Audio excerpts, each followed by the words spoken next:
Attention, attention. Cette année-là, en campagne pour la nouvelle présidence, vilaine république, on votait en transe. Très violette cette année-là. Cette année-là, le vent s'engouffrait dans toute l'usine, découvrait en courant d'air, imagine. Quelle année cette année-là? Tu arrêtes. C'est là qu'au Sofitel DSK sort son sexe et c'est toujours pour nous la réflexion du lieu faite à la bourre. Cette année-là, au bal poussière, on entre dans la danse. Expo photo, voyage itinérance. Et le public aime ça. Oui.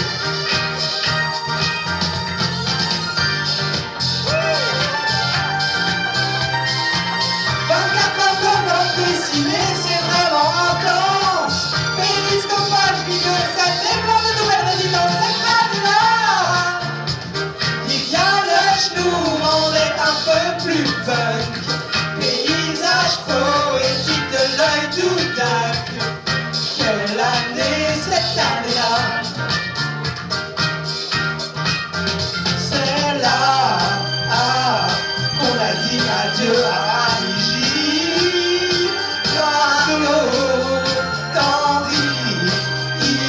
Quand Lévi s'était sous, merci Sarko. Cette année-là, Noël, Noël, nous sommes les lutins. On chante avec en train de bon matin. Le Père Noël aimait ça.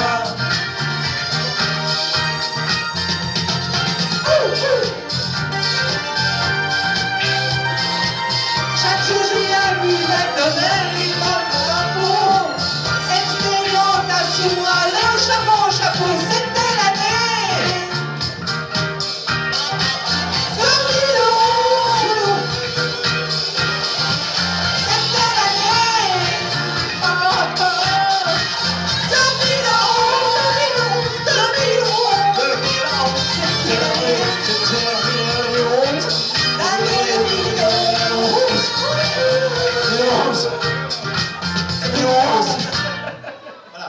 2011, cette année.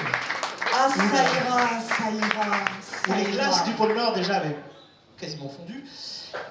Et donc, on chauffait un peu la planète, on chauffait la place rennaise avec tous ces événements qui ont lieu cette année-là. On commence par où? Ah bah là, c'était une année assez dense, c'est vrai. Danse. Et bien peut-être, on disait dans la chanson que la réflexion du lieu est à la bourre, mais quand même, on a l'assurance, j'ai relu ça dans Ouest France tout à l'heure, que des travaux d'aménagement du lieu vont vraiment avoir lieu en 2015, donc on a encore 5 ans à attendre, mais bientôt, le bâtiment ne prendra plus l'eau, on aura un petit peu plus chaud en hiver, et c'est vachement bien. Voilà. Donc ça y est, les pourparlers avec la ville avancent enfin. Merci Sylvain, merci Alain qui se sont vraiment coltinés à ce dossier-là et c'était pas facile. Et en parlant de ça et des gens de l'association, le modèle associatif change quelque peu parce qu'on était longtemps un G8. Nous étions un G8, une Après, direction. Une direction qu'on appelait le G8 puisque c'était une direction composée de 8 personnes. Après c'était devenu la Jet Set parce qu'on était plus 7. Et après on était 5. Et à ce moment-là, on n'est plus qu'un en fait. Et oui, en 2011, est décidé que Alain Elou sera le seul directeur artistique. Et c'est un peu il y a plein de directeurs cette année-là. Hein. Il y en a un directeur exécutif, on a un directeur artistique, il y a un directeur technique, enfin tout le monde veut être directeur, et des directeurs. Il n'y a pas trop de directrices, il faut le dire.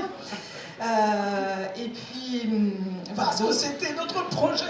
voilà. Et donc on va créer un CSA quand même, hein, un comité de suivi artistique où tous les artistes associés, les membres actifs sont conviés. Donc on doit se réunir, je sais plus, tous les 3 ou 4 semaines, où le directeur artistique nous propose des projets, nous parle de comment il envisage les choses, et puis donc nous on rebondit, on fait des propositions, finalement ça change un peu mais pas tant que ça quoi.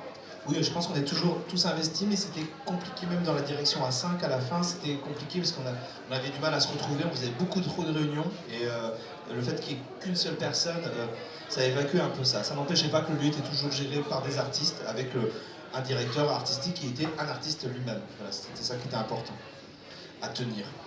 Et donc cette année-là, mais bon voilà, c'est des questions politiques, elles étaient très présentes, puisque c'est l'année où on a fait la Vilaine République. Allez les jeunes! En prévision, ta gueule, en prévision des élections qui allaient advenir l'année suivante.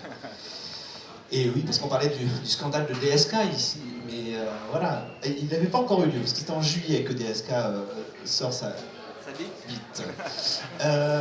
Voilà, et donc du coup la Vilaine République, où on met en place des élections, une campagne électorale fantasque, j'ai envie de dire, avec un camp jaune et un camp violet. Et où chacun choisit son camp, et il y a quelqu'un qui va gagner à la fin, mais comme on est en République, c'est truqué. C'est normal, la République c'est toujours truqué. Et donc c'est les violets qui ont gagné. Ouais, salaud de violet. Ouais. Pourtant on avait les jaunes, hein, nous les jaunes, on avait fait une super campagne quoi, on avait des tracts genre faites le tri, votez jaune, ou vous faites du vélo, votez jaune. Enfin, on avait des super tracts quoi, on avait fait vraiment une campagne magnifique. Porté par des leaders charismatiques, complètement incroyables, et évidemment les élections étaient truquées, la presse et les médias évidemment étaient du côté des violets, et on a perdu quoi. Je tiens quand même à signaler qu'il y avait UPS qui était le transporteur à côté, et donc du coup tout a été rasé, il n'y avait plus que les ruines d'UPS. Les jeux de mots. Et donc on peut voir ici les ruines du PS, et il faut dire aux habitants du quartier qu'ils vivent sur les ruines du PS. Voilà, c'est la Vilaine République. Et dans laquelle... et voilà, peut-être qu'on peut glisser vers les courants d'air aussi, parce que en fait, le lieu accueillait différents ateliers d'artistes. C'est un moment où on a occupé beaucoup plus l'intérieur du lieu aussi. Et il y a eu du coup un temps de présentation qu'on aimait vraiment beaucoup, où il y avait la possibilité de découvrir le travail de chacun des artistes, et c'était aussi une ouverture sur le quartier dans la continuité de la Vilaine Balade qui avait eu lieu l'année précédente. Voilà, c'était des échanges ping-pong comme ça entre les habitants du quartier et nous-mêmes, et puis plus largement les Rennais, les Français et le monde quoi. Et donc on retrouve ici des photos comme ça, des images. Témoigne du lieu tel qu'il était donc en 2011, et ça a un peu changé quand même. Et alors sinon, il y a toujours les buvettes. Hein. Les buvettes sont vraiment en 2011 bien installées, donc tous les jeudis, le rendez-vous qui perdure, hein, comme ce soir a lieu. Et j'ai retrouvé un petit courrier qu'on envoyait, et on signalait que désormais on pouvait dîner aux Ateliers du Vent les soirs de buvette, et que Chantal, qui gérait la buvette à ce moment-là, prépare d'excellents croque-monsieur et autres tartines entre 3 et 4 euros, donc vraiment très peu cher. Donc la buvette avec un programme tous les jeudis. Donc là on a retrouvé quelques photos, évidemment on n'a pas pris des photos à chaque buvette. D'un point de vue archive, il reste quelques traces, mais évidemment pas de toutes les buvettes qui ont eu lieu. Par exemple Régis, oui. tu as je présenté suis là ce soir, mais je n'étais pas là ce soir-là, parce que c'était ne pas être là. Et la question, j'avais oublié, c'était devenu ne pas être là, un spectacle où je réfléchissais sur le fait de ne pas être là. Je me souviens que j'avais fait ce spectacle en même temps pour penser à la question de la diffusion, sur laquelle on se penchait véritablement beaucoup. Et pour faire les transitions, on a mis en place Noël, un spectacle voué au CE, au comité d'entreprise, pour diffuser un peu la création aux étudiants. Et le bal poussière, qui était une exposition qui a été pensée pour être aussi également diffusée un peu partout, en mettant en lien une photographe et Brigitte Leprêtre qui faisait la construction accessoires, décors, etc., qui a pensé le kit, j'ai envie de dire, de diffusion de l'exposition. Donc toujours aussi des partenariats avec Périscopage depuis presque 10 ans. Donc Périscopage, une association autour de la bande dessinée d'auteurs et de l'édition indépendante, et qui pour la 2e année organise pendant ses rencontres Périscopage les 24 heures de la bande dessinée et de la radio.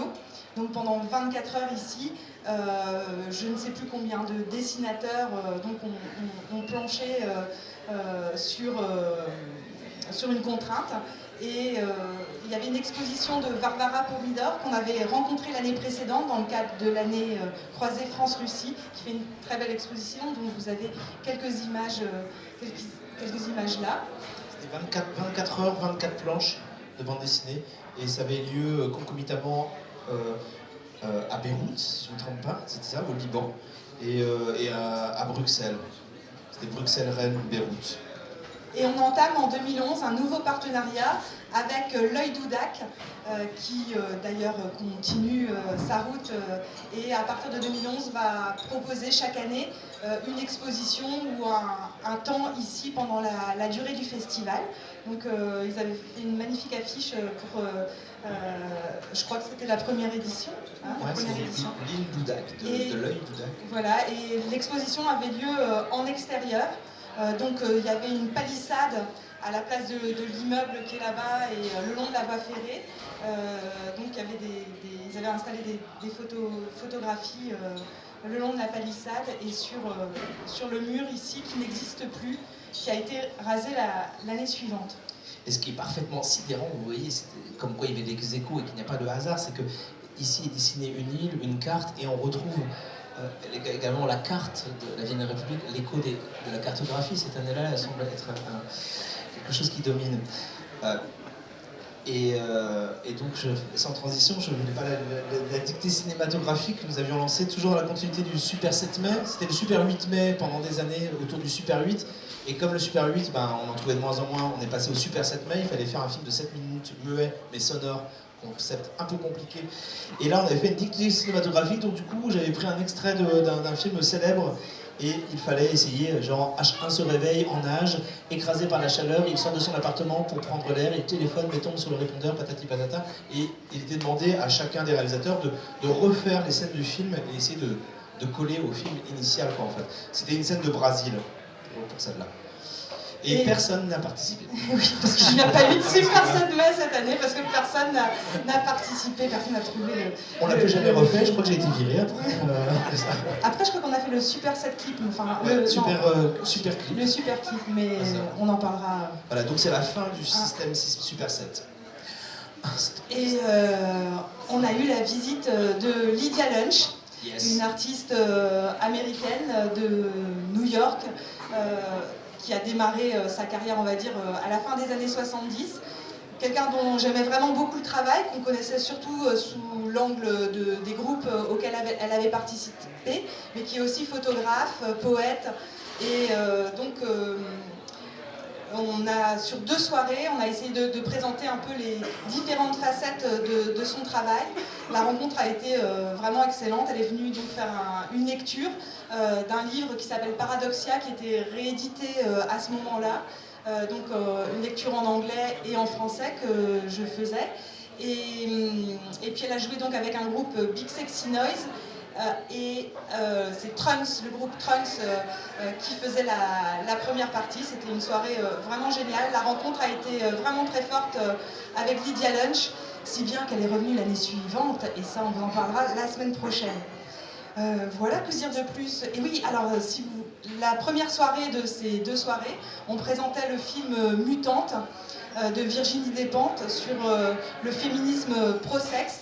et porno-punk, et un DVD, vraiment un documentaire vraiment intéressant, que vous pouvez donc... pour la modique somme de ce que vous voulez. Pour la modique somme, voilà, que vous pouvez trouver sur cette place. Il nous reste encore quelques exemplaires.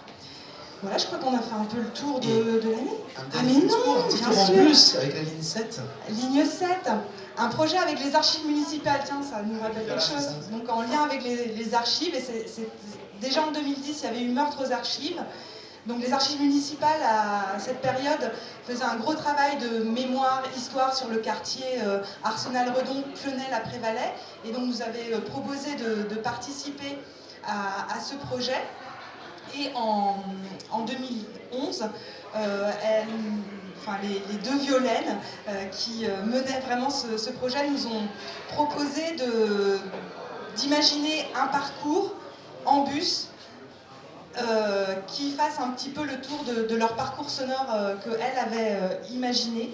Et donc on est quelques-uns des Ateliers du Vent à avoir imaginé un spectacle où les spectateurs étaient embarqués dans un bus et on a fait tout un petit tour du quartier avec différentes scénettes qui se passaient ici ou là, différents personnages qui rentraient dans le bus, avec des archives sonores, des films. Enfin, c'était vraiment un projet très très chouette et qui peut-être aussi a d'ailleurs nourri ce projet d'archives des Ateliers du Vent, de les remettre aux archives municipales. Voilà. Voilà, et puis du coup, je vais te laisser peut-être mettre en route, parce que Mardi Gras, Eh oui, Mardi Gras. que nous avons initié quelques années auparavant, est devenu un collectif duquel les Ateliers du Vent font partie, mais qui réunit maintenant plein d'associations et de personnes qui ne sont pas forcément en association non plus, voilà.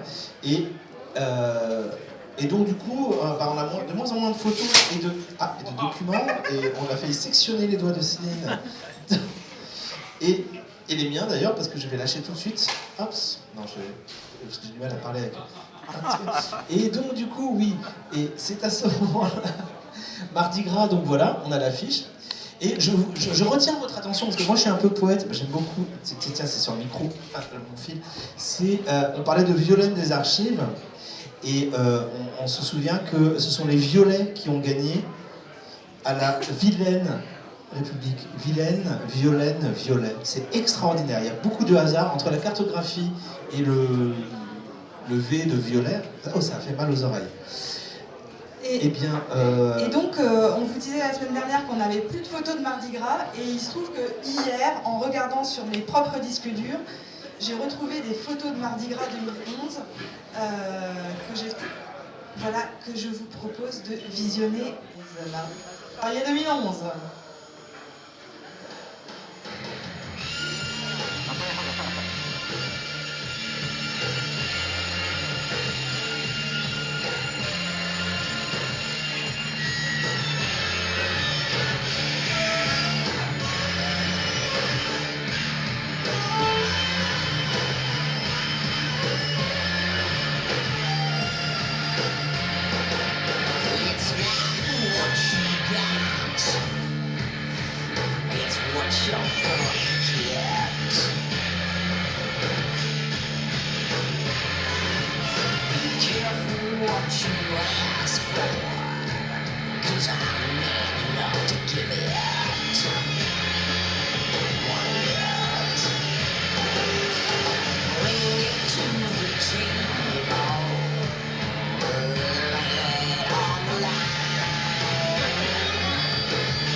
Ça recommence tout quoi, non? Non, c'est bon, c'était pas tout à fait adapté. Et voilà. Le Mardi Gras 2011 qui vient achever cet épisode de cette année-là.